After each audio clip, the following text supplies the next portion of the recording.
Welcome back to my new blog. तो आज मैं आप लोग काफ़ी कमेंट करके मेरे से पूछ रहे थे और कुछ लोग मेरे से सीरियसली भी होके मतलब ऐसे जो मेरी कुछ फ्रेंड्स है वो ऐसे सामने से भी पूछ रही थी कि आपकी सिस्टर इन लॉ क्या करती हैं या उन्होंने क्या पढ़ाई लिखाई कर रखी है।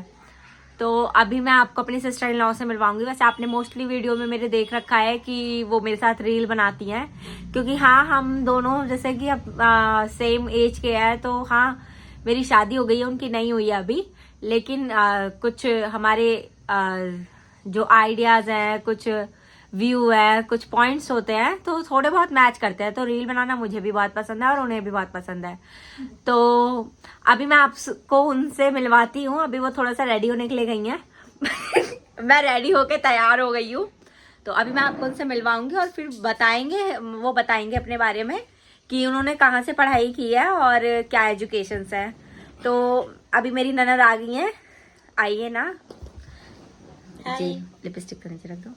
लिपस्टिक नीचे क्यों रखना, ये तो हर लड़की लगाती है और मैं लगाती हूँ। अच्छा, वैसे आपका लगाना ना लगाना भी दोनों बराबर लग रहा है, बट कोई बात नहीं। इनको शायद नाखून भी लगे हुए हैं, अगर इनके अपने चेहरे पे दिखाइए, उधर फेस करिए, उधर उधर ये देखिए जूम करके। वो आपकी बेटी ने किया? नहीं, मेरी मासूम से बेटी को काम करती है। कोई बात नहीं, इनके भी नाखून बड़े, काटती नहीं है कभी। तो हाँ, मेरे कुछ व्यूवर्स हैं, कुछ फ्रेंड्स हैं, तो वो ये जानना चाहते हैं कि मेरी सिस्टर इन लॉ मतलब कि आपने कहाँ से पढ़ाई की है, आप क्या करते हैं, आपका फ्यूचर में क्या है। तो ये सब तो सिर्फ आप अपने ही बारे में बताइएगा, ठीक है। इसमें किसी को इंक्लूड मत करिएगा और ना ही किसी की तारीफ, किसी की बुराई करिएगा। सिर्फ अपने बारे में अपना जजमेंट दीजिएगा। तो अभी बताएंगी ये, ठीक है। वो बताना चाहते हैं कि ये सारी मेरी कमियां हैं जो कि मैं यहाँ ना प्रस्तुत करूँ, राइट? नहीं जैसे पता ही ना, अब मुझे नहीं पता क्योंकि मैं तब नहीं थी ना, अभी तो आई हूँ, मेरे को शादी के 2 साल ही हुआ है। तो ये इन्हें ही पता होगा कि ये कौन से स्कूल में पढ़ी है, मैं नहीं जानती हूँ। अभी फ्रेम भी तो लेने चाहिए ना आपको। वो आ रहे हैं ना मेरे छोटे छोटे बाल। So basically start from beginning. सबसे पहले मैंने शर्मा पब्लिक स्कूल में पढ़ाई करी थी। नहीं, वहां से नहीं, 12th के बाद से बताइए। 12th के बाद से जी, वो बचपन का नहीं जानना चाहते हैं। 12th के बाद से आपने अरे कौन सा कौन स्ट्रीम है जो जितना जानने मेरे में कुछ फ्रेंड्स हैं, कुछ मेरे व्यूअर्स हैं, वो आपके बारे में जानना चाहते हैं। तो दिक्कत क्या है, बताइए ना उन्हें। ओके, तो 12th करी मैंने। और जो आप अभी कंपनी चला रही है उनके बारे में भी थोड़ा सा बताइएगा। मैं आर्ट स्ट्रीम से मैंने अपनी जो है 12th कंप्लीट की। आफ्टर दैट मैंने डीओ में एडमिशन लिया।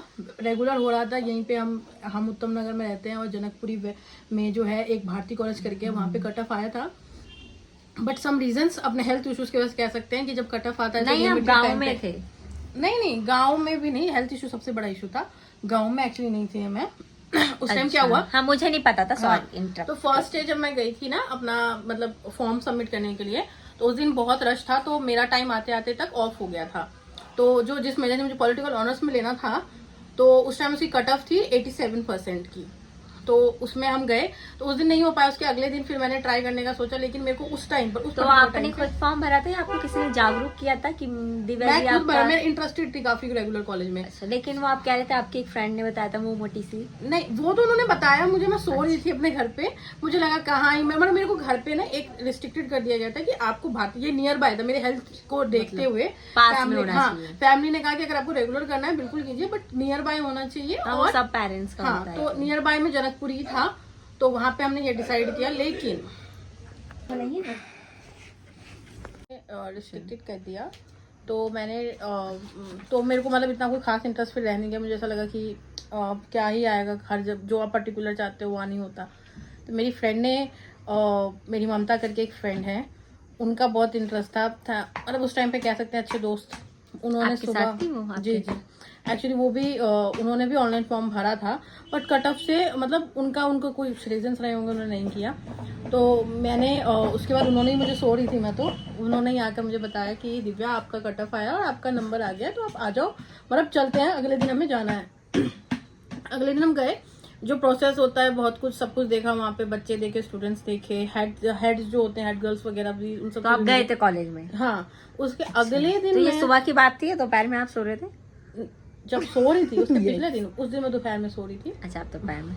अच्छा। और अगले दिन फिर वो आई मेरे पास, उसने कहा, बताया मुझे कि दिव्या आपका ऐसे ऐसे करके आ गया है, आप तो चलना अगले दिन। तो मैं गई अगले दिन।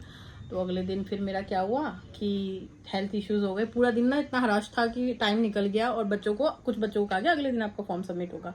तो मैं गई, उस दिन तो हो गया, मेरी तबीयत वगैरह सब खराब हो गई, तो अगले दिन में जाने की क्षमता में नहीं रही। और जब तक मैं एडमिशन के लिए दूसरी बार जाती, वो वाला जो कोर्स था उसमें सीट फुल हो मतलब गई थी। निवाला आपके पास आते ही किसी ने खींच लिया? नहीं, कट ऑफ ही फुल हो गई वो, उसमें एक लिमिटेड टाइम के बाद आप नहीं कर सकते, फिर आप दूसरे कोर्स में एडमिशन लो। तो मेरा इंटरेस्ट भी खत्म हो गया। मैंने सोचा पॉलिटिकल ऑनर्स अगर मुझे नहीं मिलेगा ऑनलाइन, तो मैं फिर ऑफलाइन, मतलब मैं फिर कॉरेस्पॉन्डेंस से करूंगी सोल से। तो मैंने डीओ में एडमिशन ले लिया और मैंने वहां से बीए पॉलिटिकल ऑनर्स कंप्लीट की। फिर आपने उसके बाद क्या सोचा? बीए पॉलिटिकल ऑनर्स, एक्चुअली इस बीच में काफी कुछ चीजें चेंज हुई। मैंने पहले स्टार्ट किया था अकाउंट्स लाइन के साथ, क्योंकि मेरे भैया थे उसमें, तो मेरे को बहुत इजी था उसमें जाना। तो मैंने सीए गाइड करने वाला कहते हैं। तो मैं काफी अच्छे से, मतलब अच्छा कैच भी कर पा रही थी, बिकॉज भाई का बहुत अच्छा सपोर्ट था उस टाइम पे कि वो चीजें बता देते थे मुझे। नहीं, और ऐसा भी होता है कई कबार कि हमें अपना सिलेबस नहीं समझ में आता और दूसरे बच्चों का सिलेबस समझ में आता है। हाँ, ये भी कह सकते हैं। और इंटरेस्ट के साथ हम करते हैं तो हमें ज्यादा नॉलेज आती है। तो उस टाइम पे मेरा अच्छा खासा हो गया था, बट वही बात है कि इतना प्रेशर नहीं था, तो मेरे को इतना जॉब का पड़ी हुई इसमें ऑनेस्टली थी नहीं। तो मेरी फैमिली ने भी मुझे इतना जोर नहीं किया था जॉब वगैरह को लेके, तो मैं फ्री थी जो बात है। तो मैंने डिसाइड किया कि मैं अभी जॉब में नहीं जाकर अपनी पढ़ाई की तरफ ही फोकस करूँगी। सो आई डिसाइडेड कि मैं उस टाइम पे कि मैं स्कूल्स में टीचिंग करूँगी, उससे मेरा नॉलेज इंक्रीज होगा। बट वो भी मैं 2-3 महीने ही कर पाई। तो उसके बाद मेरी लाइफ में आया। क्यों? तो आपने उसको अपना करियर क्यों नहीं बनाने का सोचा? नहीं, मैं करियर नहीं बनाना चाहती थी, ये मैंने सिर्फ अपनी नॉलेज को थोड़ा इंक्रीज करने के लिए किया था। मेरे को बिल्कुल भी इंटरेस्ट नहीं था टीचिंग लाइन में। उसका सबसे बड़ा रीजन है कि I respect teachers a lot. किस पर्पस से फिर आप क्यों गए वहाँ टीचर की जॉब? मैंने बताया ना, मेरे को नॉलेज गेन करनी थी, मेरे को काफी चीजें वहां से अच्छी तो लगी। आपने कौन सी क्लास के बच्चे को वहाँ पे नॉलेज गेन की? Third fourth. वो बेसिक बहुत अच्छे, जो जनरल नॉलेज था वो काफी इंक्रीज हुआ। और जो मैथमेटिक्स होता है वो 2 मिनट में कैलकुलेट करने का एज अ टीचर वो बहुत ज्यादा अच्छा हो गया था मेरा। और वो चाहिए होता है, presence of mind as a competitive. अगर आप किसी कंपटीशन में जा रहे हो तो वहां पे नॉलेज से भी ज्यादा आपका प्रेजेंस ऑफ माइंड वर्क करता है ना। खैर, वो तो जो भी है, उस टाइम पे मेरा जो माइंडसेट था। उसके बाद 2020 में कोविड आ गया। कोविड आने पर हमारे घर में, क्योंकि सबके घरों में कुछ ना कुछ चल रहा था, हमारे घर में भी डिस्कशन चल रहे थे। वहाँ पे हमारे डिस्कशन आया कि हम लोग एक बिजनेस स्टार्ट करते हैं। एक बिजनेस प्लान भैया के दिमाग में आया, तो हमने वो बिजनेस स्टार्ट किया। वो ई-कॉमर्स कंपनी है जो अभी भी रन हो रही है। अभी